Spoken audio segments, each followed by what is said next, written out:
Hello दोस्तों, सभी भाई को नमस्कार, राम राम। कैसे हो? एक और वीडियो के साथ इस घोड़े की बात करें तो इस घोड़े की पहले तो नस्ल की बात करें तो सिंधी नस्ल का है। ब्रीड की बात करें तो महाराजवाड़ी लाइन में से ये घोड़ा जो सामाखेरी कच्छ में लाखा घोड़ा करके है, महाराजवाड़ी लाइन में से उस घोड़े का बच्चा है ये।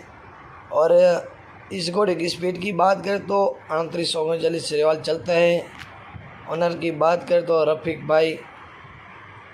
फ्रॉम की बात करें तो लाकड़िया कच्छ।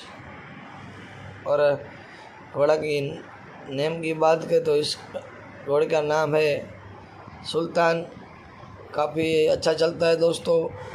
4 तारीख कल जो रेस होने वाली है उसकी अभी बढ़िया तैयारी चल रही है। इस घोड़े की अभी बहुत अच्छा चलता है घोड़ा दोस्तों।